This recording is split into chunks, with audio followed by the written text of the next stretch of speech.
good afternoon, good morning, depending on where you're joining from today. My name is Angelina Pelletier, as Jorge mentioned, and I am from the Tamarack Institute with the Communities Building Youth Futures project, which I'm leading. I am joining you today from my home in Treaty 1, Winnipeg, Manitoba. I'm also here joined with many people from across this country and Turtle Island, otherwise known as North America. But I wanted to offer a bit of kind of ground us in the space that I'm joining from today, and offer some insight for those who might not know anyone from Manitoba or who maybe hasn't visited Manitoba in Treaty 1. This is where the first treaty was signed between settlers and Indigenous peoples.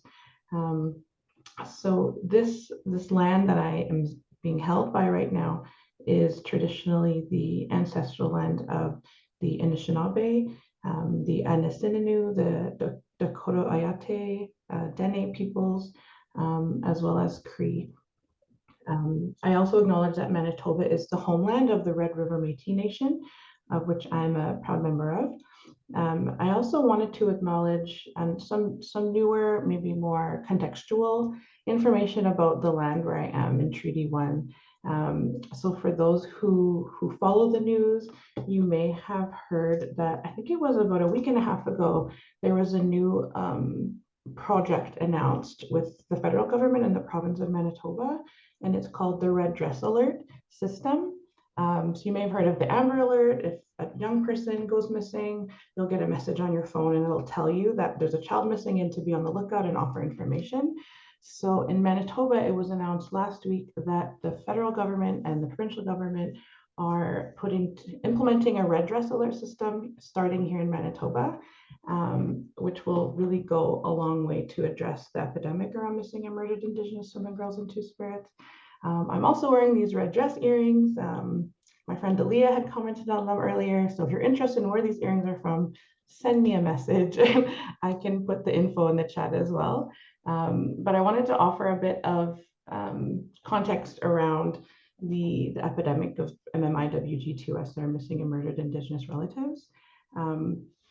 Indigenous women, girls, Two-Spirit, they're roughly 6 times more likely to be murdered than their non-Indigenous counterparts throughout Canada. In Manitoba, where I'm from and where I live, the stats are that women like me are 19 times more likely to be murdered or missing. So it's been described as ground zero for that, but it is something that I think is important to speak about and to raise awareness around, because there are things that community members alike can do. And young people are definitely leading the way in that realm. So very happy to be joining here and to share a little bit about Treaty 1, where I'm joining from today. And I just also wanted to invite my panelists in the chat who are joining us to share where they're from in the chat as well, for them to know where they are joining. Marcy, thank you, Jorge. Thank you, Angelina. Thanks for this thoughtful and acknowledgement. Would also like to spend to take some time to acknowledge those who came here as settlers, as migrants either in this generation or in generations past, and those who came here involuntarily, particularly those brought to these lands as a result of the transatlantic slave trade and slavery. We want to pay tribute to those ancestors of African origin and descent, and this acknowledgement is very important for Tamarack, as it's part of our commitment to contribute to dismantling systemic anti-Black racism, which, as we all know, it has resulted in several inequities for Black communities across Canada related to financial security, belonging, education, criminal justice, policy, and more. So as we do these important acknowledgements, we want also to welcome you to this uplifting and inspiring conversation with the wonderful leaders that we have today. Welcome to Building Authentic Connections for a More Equitable Future. We're featuring reflections today from a group of inspiring leaders. I'm Jorge, and I'm grateful to lead our Communities Building Belonging Network here at Tamarack. We're so excited to have our amazing group of speakers from our Communities Building Youth Futures movement, who will chat with us today on what belonging looks like from their perspectives, where we want to uncover the conditions that are needed to build authentic relationships and a sense of connectedness between youth and their community, and share lessons learned on how communities can foster belonging among youth. Our speaker bios are available in our registration page, as well as the bio of our wonderful moderator, Templeton Sawyer, who will be curating today's conversation. So without further ado, I want to welcome all of our speakers, and I also want to welcome Templeton. And yeah, I'm going to pass it over to you, Templeton. Thank you so much, Jorge. Really, it's a really good pleasure to be here this morning, this afternoon, wherever you're listening to this recording. I am coming from Mi'kma'ki, which is also known as Halifax, Nova Scotia, and it's a pleasure to be here to recognize this important issue and important topic with amazing panelists who will definitely share their insights, and I'm really excited to connect more on this topic. So I like to start off with a sense of just connecting with some of the panelists, and I'm gonna start off with Claire and then go off to Blue as well. In this context of authority, what role can local governments and institutions play in fostering connections and building belonging amongst youth? We understand that there's so much issues coming when it comes down to belonging and fostering that connection when it comes down to local issues and other institutional issues. So Claire, you want to start us off, and then Blue, then you can take it off there. Great. Thank you so much, Templeton.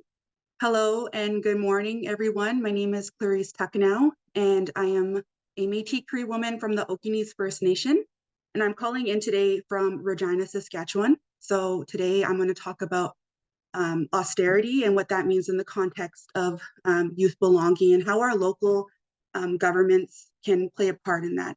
So again, I'll just kind of go through what austerity means. So again, that refers to the government policies aimed at reducing the budget deficits through spending cuts, tax increases, or a combination of both. And these measures are often implemented during the economic downturns or periods of fiscal crisis to restore the financial stability and overall confidence in the economy. As we all know, we're all kind of going through it right now in Canada. And I feel like a lot of our young folks are just wanting to get ahead, but again, with just the disparities of opportunities that we have, depending on where we're at. Like for example, I'm in Regina, and today I'm going to just share some examples where I can see that happening. Again, the impact of the austerity on youth can be super significant, and again, this leads to the reduced funding for education, the social services, and youth programs. And this just limits the opportunities for young people. And this creates the high unemployment rates and the stagnant wages that results in the austerity measures. Again, we need leadership at the table on all levels of governance that allows room at the table for the youth decision-making processes. And again, creating just that overall trust and relationships, which is a huge one. Last week, I was in an Indigenous framework session with the city of Regina, and I was listening to the youth talk, and a lot of it was like, why are you asking us? Like the youth have these questions, like, well, are you gonna like just listen to us, or are you gonna do something about it? Because again, we're coming back to always asking the youth, like, what's the problem? What are those barriers and stuff? And it sounds like a broken record over time. So that just really creates this distrust with youth. So we need a lot of people or leaders at the table who, care, and they know that they're in the power and the positions to make that change. Again, this could be through like local government initiatives, allocating those resources to support youth-oriented programs and initiatives despite like the budget constraints. And this looks like a lot of collaborational efforts and resource sharing. We don't have to, again, like reinvent the wheel all the time. And also creating opportunities for in-kind donations. We all have a special gift. And I feel like nonprofits, they are strong at one thing, we need to be able to team up and create, again, just overall opportunities to support young people in our areas. Again, this could look like establishing the community centers or youth clubs, again, where the young people can gather and socialize and just be overall youth. And I will just quickly also share examples on where I see that in my community. So the Saskatchewan John Howard Society, which is youth integrated services, they just opened up 4 hubs across Saskatchewan where, again, they're bringing more integrated services that have that wraparound model. They're bringing in mental health supports, they're addressing even like harm reduction. And I think it's very important that we have these hubs that are accessible in our communities and identifying which communities need them the most. I could say right now, I'm also working in North Central Regina. And if you are from Saskatchewan, you would know that's a very notorious neighborhood. Again, there's a lot of social, economic kind of barriers for that as well. There's a lot of young people that are facing homelessness, poverty. Again, this is just some of the things that we have to address in our communities where we need to bring in those supports. I would say right now, again, CBYF does a really great part at identifying the distinction in their communities on what needs to be addressed, those barriers, and bringing in just different inclusive support programs and having their governments, their, I want to say like friendship centers also being a part of that. I also work at Mama Wayatatin Integrated Center. It's in North Central, so it's right in the heart of the center, and it has the 3 owners. So it has the Regina Public School, it has the Regina Public Library, and it also has the City of Regina. So those are the 3 owners. And it's like, how can we make this room for us to bring in our services and our programs without overlapping? We need to kind of expand that and enhance those programs. And, again, like sharing those resources, which is important. Again, having the institutional support, such as like the schools and the universities, can also help in that mentorship piece, which is very important with connecting youth with professionals in the fields of their interests. I would say also right now I'm working on a project called Building Safer Communities, and it's in partnership with Growing Young Movers. And with this, we have the grade 11, 12 students from Scott Collegiate who are mentoring children in the theater schools across North Central and the elementary schools. So this is creating also, again, like those relationships. And North Central is one of those communities that they're very close knit. Like the youth themselves, they take care and they take care of their younger siblings because again, there's a crisis on drugs in Regina. So it's important to understand like these wraparound services don't just also involve youth themselves, it involves their families. So it's really important to build those strong pillars of support as they're transitioning into that adulthood.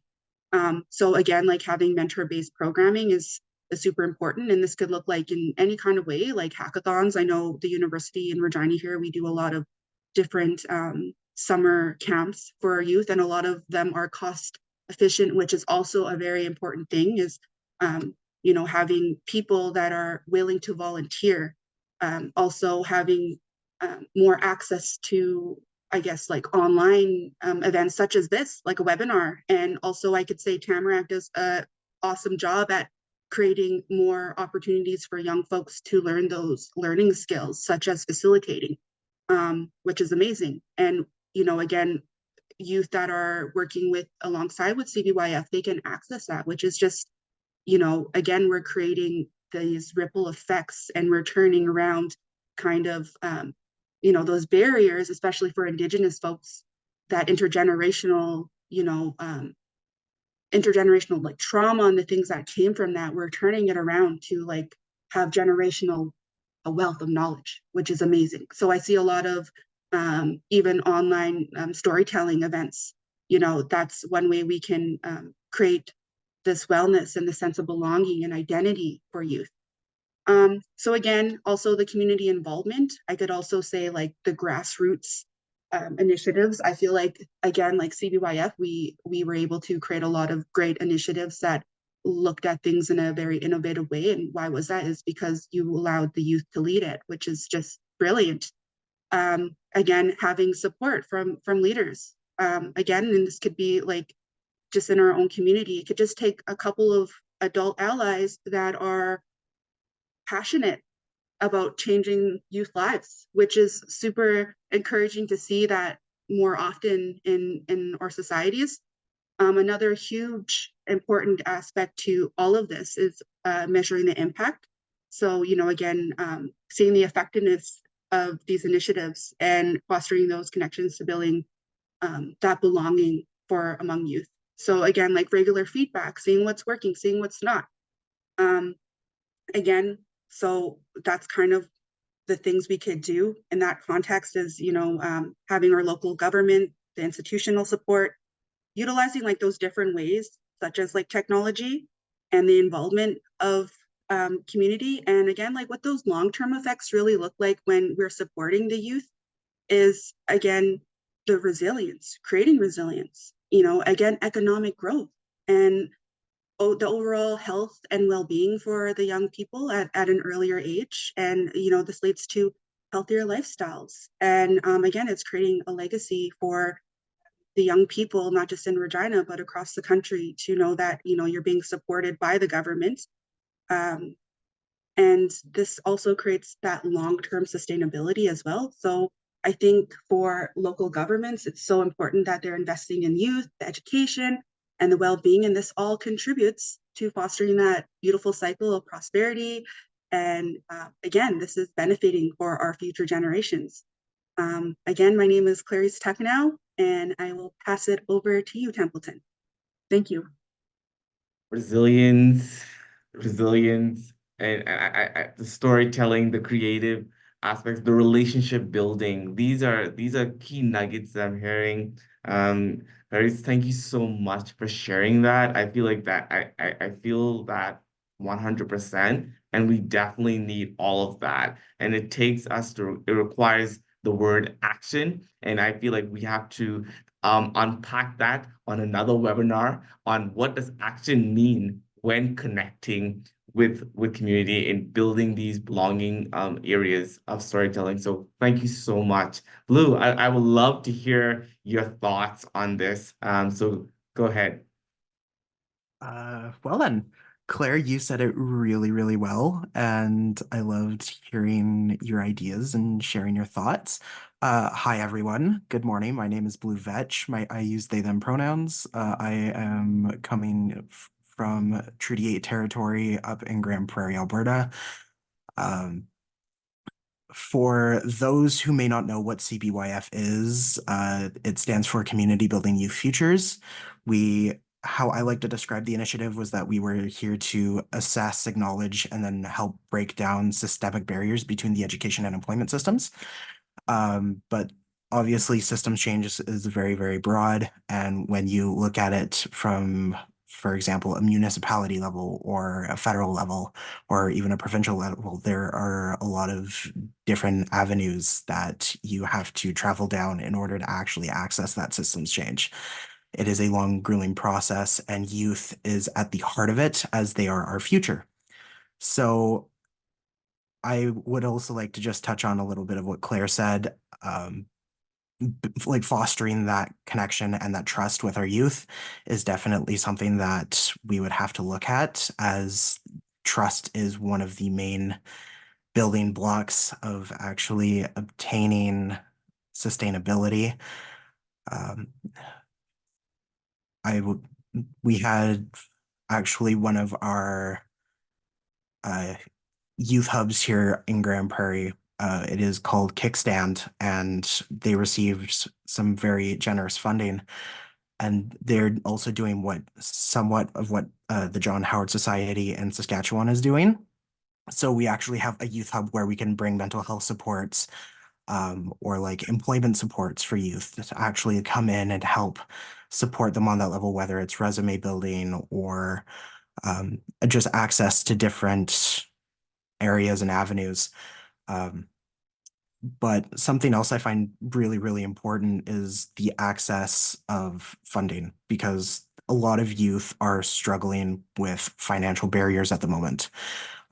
When conducting a little bit of research through Tamarack, we see that youth are not able to afford proper working clothes, or perhaps it's different gear that they might need for work, or to pay for a textbook or two. With the rise of cost of living, it is really hard for youth to actually save and get the stuff that they require. So having micro grants, or just grants in general for youth, to be able to access and have some of these different options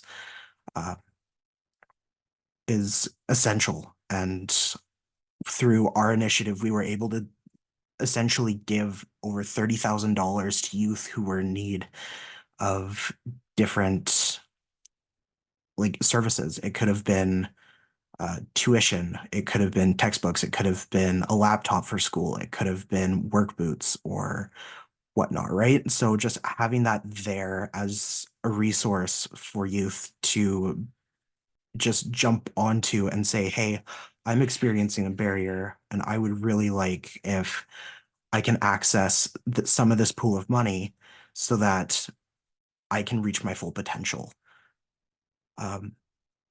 And there's a lot of different ways that that can be accessed through, again, both federal, provincial governments coming together and creating a network, or whether it can be worked on from a municipality level or a local level with grassroots,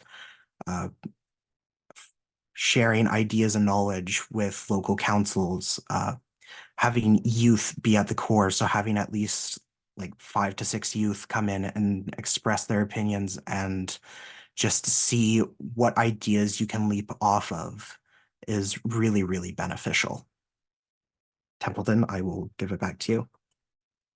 You know, trust is definitely a key important part, and definitely a key important element as you build with young people, because if you don't build that trust with young people, they're not going to speak up. They're not going to share authentically the way how they want to share. And being able to create that space for them is really important. And so Blue, spot on to that. And I believe that the youth are the now. I feel like we've had this quotation of the youth are the future for so long. And as I agree with that statement, from a long time historic, but I feel that the now has to come into place in order to help people to understand that youth are crying now for help, and they need help now, in these aspects of support. And the financial strain is definitely something that is a barrier that is breaking you down from connecting for sure. And I feel that there needs to be more support to the grassroots organizations who are supporting these these youth. And I see a lot of stories about grants right now and how favoritism has been being placed for grassroots organizations. And so there are a lot of other conversations. Part two of another webinar I think we should have on this topic, which is really, really important. I'm going to go ahead to Aaliyah. I have a question on how can we be authentically integrated with youth perspectives into community engagement initiatives. I'm curious to know what experience or people have informed these reflections. So we'd love to hear your thoughts on that for sure. Thank you very much, Templeton. Tanse, bonjour, hello. My name is Aaliyah Flett. I am from Kistapananik, colonially known as Prince Albert in Saskatchewan. So we're located on Treaty 6, the homeland of the Cree, Dene, Soto, Blackfoot, Dakota Nations, and the Métis Nation. And I've been with CBY for a year now, Communities Building Youth Futures. And when I first read the question, how can we authentically integrate youth perspectives into community initiatives, I immediately thought of my position here. I work as the Reconciliation Project Manager, and it was my first time ever having a job like this. I previously worked as a kitchen staff, like a housekeeper, educational associate, and a student. And one of the first things that really stood out to me was just the way my coordinators, Daphne, Nicole, spoke to me during our first meetings. For example, having just like explained something like a community event or a possible workshop, they directly asked me what I thought and if I had ideas. And that was so new to me. I was like, what? I didn't really think about it. But they didn't just allow me to share my input. They genuinely wanted to hear what I had to say and what practicum students had to say and interns. And I find that that makes such a big difference. We were able to be involved in the decision-making process and planning. And I find that that really helped solidify us as a group because we were all being heard and knew that we were listened to. And we always show up for each other. Like if we're having an event, like past practicum students are always there to lend an off. Sorry. It's my first time ever doing a webinar. So again, like conversations like today, they're very important for youth. Like I'm very thankful to be here with you all. Everyone has been so wise, supportive, and inspiring. And it's allowed me to make a lot of very meaningful connections in my life with people past and present. And so when I think of authentically integrating youth perspectives into community initiatives, I think of finding ways to create those opportunities for youth, whether it be like a project they can have creative freedom over, fostering safe spaces, community events, meetings, and inviting them to share what they think and what they have to say. I once heard my coordinator, Daphne, say, we talk about bringing youth voices to the table, but are we inviting them for them to actually be a part of that conversation? Or do you just want them to put the chairs away at the end of the meeting, you know? So we should all make sure that our intentions are also in the right place, and ensure that everyone has a purpose in your circles. And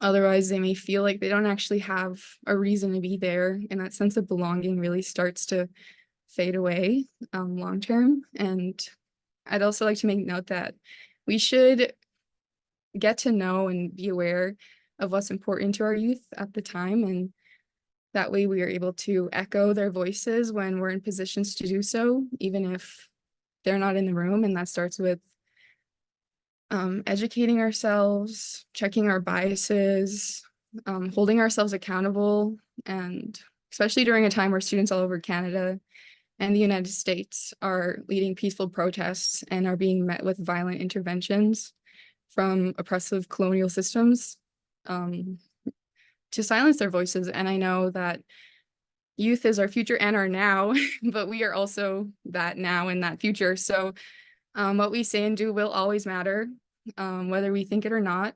And we definitely need each other to reach those common goals. And I guess so, like, don't be afraid to question yourself at times. Even when I was working with like grade 1 students, I was still learning so much from them every single day. And there's plenty of knowledge that we can share and gain with one another.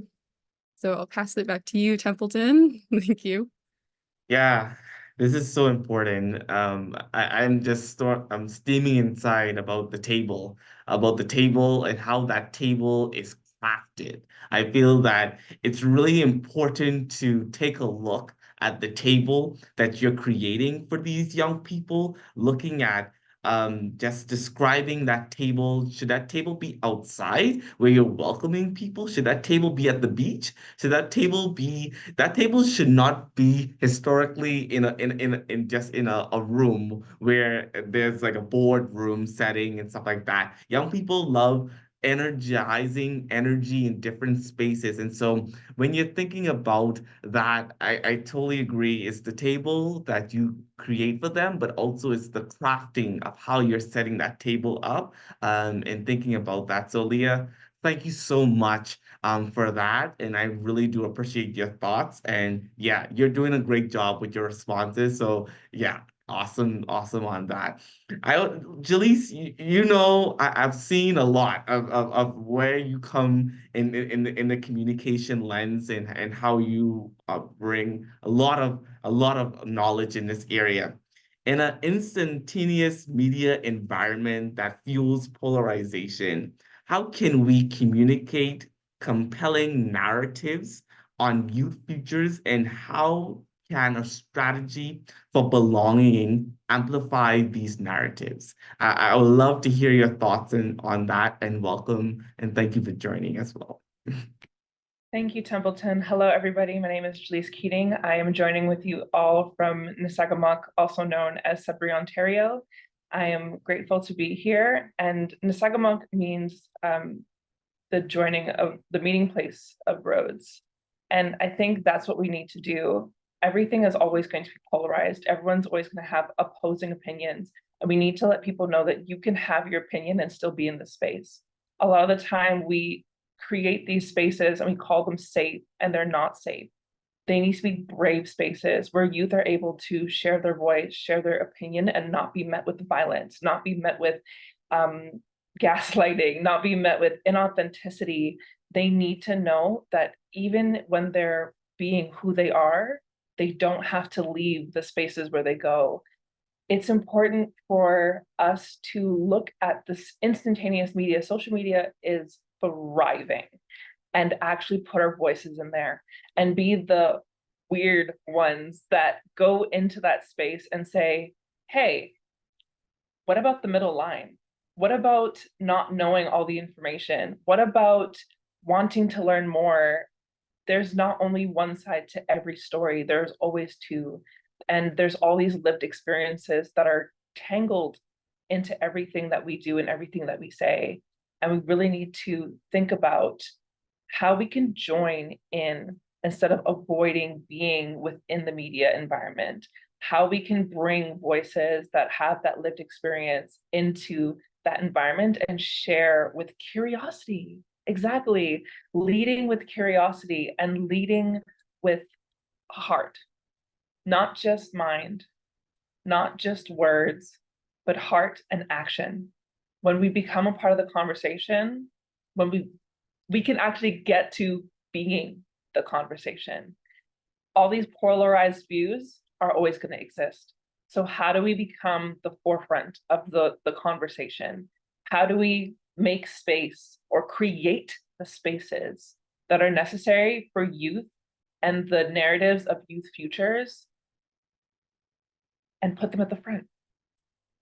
How do we do that? And I think it starts with the amplification of the narratives that this is not the only way. Redefining what that looks like. That's compelling because everyone's always looking for what's next and what's good. But right now, a lot of our social media is negative. A lot of our social media is fighting. A lot of our social media is violence, and our youth are bombarded by what's currently happening in our environment, whether that's inflation or mistrust or government policies and not being able to change now. We need to change their narrative completely, become the influencers of instantaneous media, because when our voices are influential and we bring youth voices to the forefront of everything we do, that's compelling. That's what attracts people. And I'm thinking about the youth who are in our office right now watching this, and the youth all over Canada and the teams that are watching this. And I say to you, your narrative is powerful enough. What you have to say is powerful enough. Your voice is powerful enough. Forget the polarizing media. Forget whose side are you on, Kendrick Lamar or Drake. Like, it doesn't matter. What matters right now is, where do you want to be?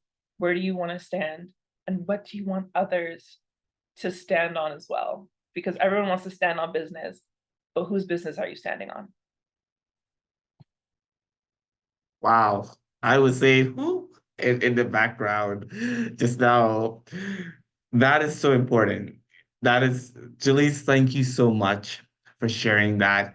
Um, Everything is well said. Well said. If your actions inspire others to dream more, to do more, to become more, then they are doing leadership. I always say this quote in every setting that I go. That's what youth want. If your action is inspiring them to want to do more, want to become more, then they want to discover that passion that they want to move forward and connect with community and stuff like that. So yeah, thank you so much. Wow, this is amazing. We have amazing young people on this panel, and I'm so grateful for all of your responses. And I want to go into the Q&A. I feel like there's some good questions that's happening in the Q&A right now. Carissa is asking, could you all share about what the process of engagement looks like to better understand the best practices and logistics of meetings and events? Who would like to take on that one? So Future North is a network for youth, and that's what we do here in Sudbury is youth engagement. A lot of the time we have a lot of policies and procedures in place that actually block youth from engaging with our programs, or we have too many barriers. We create a lot of barriers trying to stick to the guidelines that were used however long ago. But my question to you, I'm going to give you an answer, I promise. My question to you is, are you still using the practices and logistics that were passed down to you, or are you changing the system? Because youth need low barriers. They need to be able to go to places that are comfortable for them, that are welcoming to them. There are a lot of spaces where we have meetings or events, and we don't know that those spaces are not comfortable. Those spaces are not spaces where youth feel safe.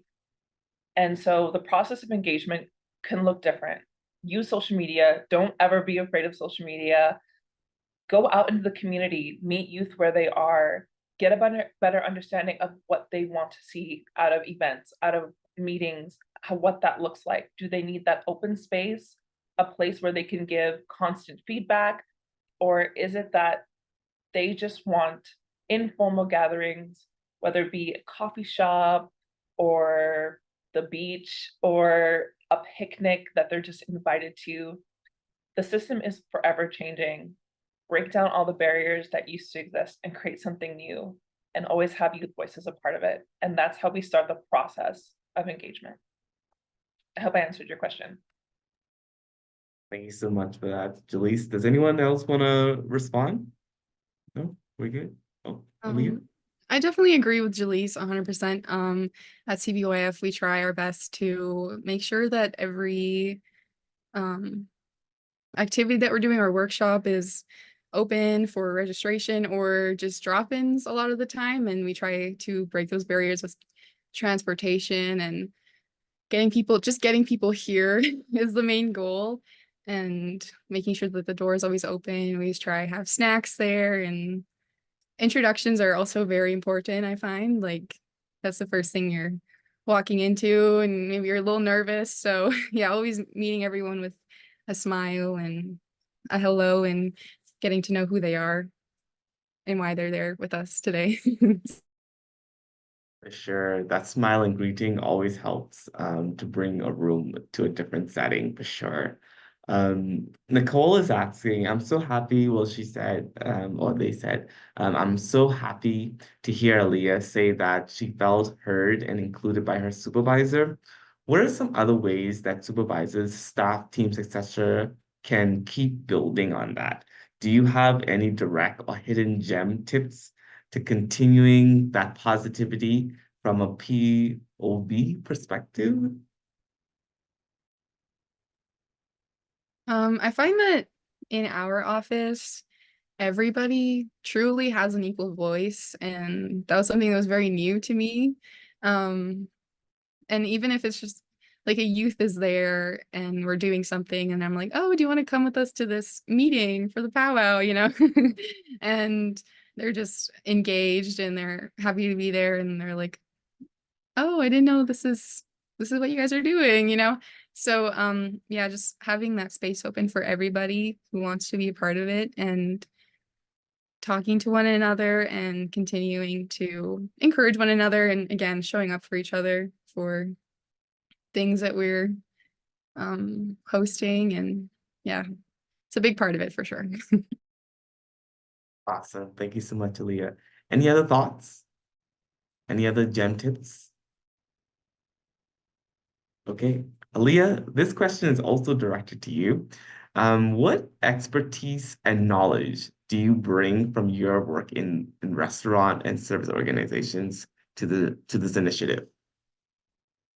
Well, I had a lot of different jobs, working in as a housekeeper, a kitchen staff, and in the schools as an educational associate. And I find that I got to just be aware of many different environments that other youth may be working in as well. And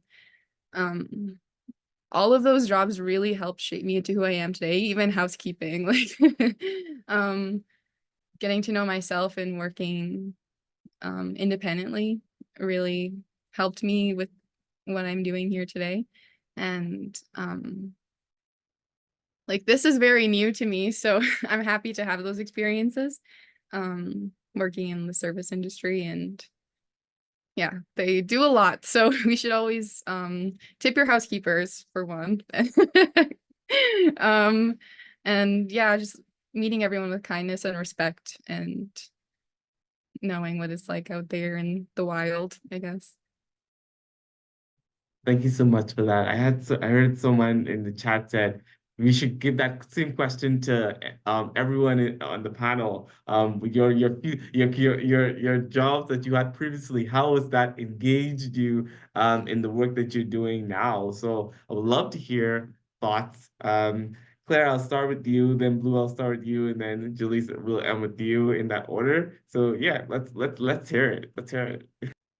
Okay, I love this question because I feel like I could just really dive into it, but I always go back to my home community. I grew up on the reserve until I was 18 years old. And as many of us know, there's not a lot of resources or opportunities on our reserves, especially for young people gaining those skills and learning new experiences. But I was always so proud of my home community because, again, it looked in so many different ways of like cleaning up elders' yards. We had a community radio station. So best know I was out there doing the local weather report, which was awesome.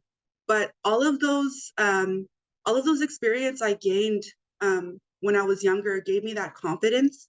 And I think so much I'm always so happy that I came from, the community, especially when there's so much challenges and barriers when you're living on the reserve, but I'm so grateful again that they work so hard to create opportunities for myself as well as other young community members to thrive in off the reserve. But I would also say even CBYF. I'm still with CBYF in just different entities like this, but creating this community was so important for me because I got to listen to 20 beautiful communities across Canada that and connecting with youth and seeing the challenges they have. And again, making those connections with them really helped me thrive and again, build off these skills, which I think were so important for the new role that I'm in now, working for, again, the city of Regina, but still working for the youth. So I would say like this was for sure the stepping stones for me to take this work, empowering youth and then doing that community impact to the next level. So again, super grateful. That was an awesome question. Thanks. I got lucky that CBYF GP was actually my first job. However, I did have a lot of youth volunteering experience, and so a part of that was actually with CBYF for the first couple of years. I absolutely adored it, and the acting director at the time was absolutely phenomenal. They were very inclusive. They created a safe space, and they actually taught me how to open that space up for youth and provide that safe space, how much capacity it might take, and just guide me through the first part of my social career. It was absolutely phenomenal, and just being able to experience as well as help youth with like different avenues that they want to go down. I currently sit on a full youth board. And so that is very inspiring as we get to share our knowledge and we get to bounce ideas off of each other. And so we recently applied for a online hate, racism, and discrimination grant through the John Humphrey Center for Peace and Human Rights out of Edmonton. And that's based more for rural communities. So we're hopefully going to have a presentation and some facilitation come in surrounding a lot of what online hate, racism, and discrimination in rural areas look like, and how might youth voices be able to take it and kind of shape it for some advocacy work in GP. Wow, that's amazing, Blue. That's so great to hear. A full youth board, that's a dream come true for me. To answer the question, I have also had many jobs, many kind of weird jobs. I started off as a babysitter, and then I think the worst job I've had was working at Canada's Wonderland, I'm not gonna lie. But out of all the jobs and experiences that I've had, from working in a mall as a cashier to working in a fast food restaurant, one thing I've learned is that everyone's looking for a space where they can share something about themselves and they just want to be heard. A lot of the time, it's in the moment, it's annoying. You're like, okay, that's way too much information. Thank you very much. I'm just here to give you your food. But everyone wants to connect. So being open to building those connections is something that I've learned from every job that I've had. People want to have fun. People want to know their community or the members of their community, and they want to develop, whether it's superficial or long-lasting relationships, they're looking for something. So they're always going to go to places where they feel comfortable and welcome. And so CBYF has done an amazing job throughout various communities to create spaces for youth to feel comfortable and welcome. And that's something that we need to continue to carry on with us. Wow, that's so amazing. Thank you so much, everyone, for responding in your own way. That brought a lot of different perspective. I want to shift to this question, and I know we're almost running out of time, but I want to be able to ask as many questions as we can. Systems change takes time, and sometimes it is so hard to stay motivated and keep going without seeing results and to find joy in the small steps. Can your panelists speak to the ways that they stand motivated and how building community and connections can help build resilience while working towards system change? So we'd love to hear your perspectives on that. So anyone can start. Who wants to start? I can start. I love this question. It is good. What helps me, especially when you're feeling burnt out, because I feel like in this work as well, you get burnt out real quick. But you develop those tools within you over time. But I would say one thing that I do is going back to the start, humbling yourself. For me, going back to my community and seeing where this all began, in that sense of just, even connecting to the land, even for Indigenous folks, going back to those belief systems that have grounded us and holded us and shaped us into these resilient people that want to make that change for Canada, and again making this country more equitable for our future, because we're not just thinking about our Indigenous generations, we're thinking about all in that sense. So I think that's one way we do it, is going back to the beginning and again just being humble about it and be like, this is where we started, this is where we are now. And I feel like that's a good way of again, moving forward. It's a process for sure. Thank you.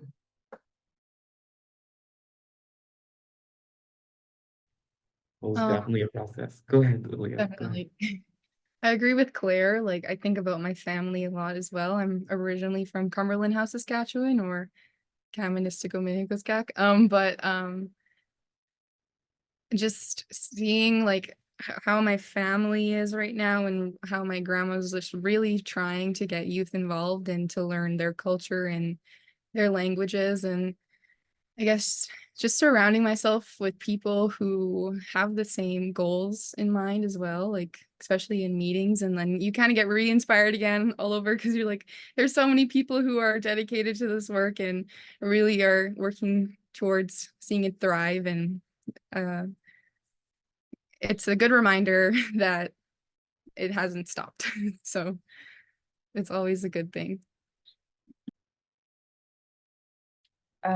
My answer to this question is collective impact not only has an impact on the community, it has an impact on the individuals within it as well. Knowing that you're not alone in the fight is so much better than thinking you're throwing pebbles at a dinosaur, because systems change is a slow process sometimes. But when there's a collective voice and you know that you're not standing by yourself and you see the community coming together to be a part of this process, it really is inspiring. And on those days where you feel tired and you know you haven't slept as much as you were supposed to, and you had toast for breakfast and that's all you've eaten all day, knowing that your team is behind you, but also the community is behind you and you're all moving towards the same goal is uplifting, and it's revitalizing for sure. I would just like to take it back to trust. Forming that trust and being able to connect with your youth where they're at and meeting them where they're comfortable is and should be the number one priority. Being able to just say, hey, I'm here, I'm available when and where you need me, because that's a barrier in itself. And building not only an equitable presence, but also allowing them to kind of emerge from their shell at their own pace helps a million miles more than anything else. And going back to what Jelise was saying, that just goes to show them that they're not the only ones throwing pebbles. You're there with them. You are there to encourage them, to inspire them, and allow them to be their best selves in this advocacy work in which you're trying to accomplish. Wow. There's an African word that says umbutu, which means our success is your success. And I feel that as young people, we're collective and we're working together to achieve goals for us to move forward. Umbutu.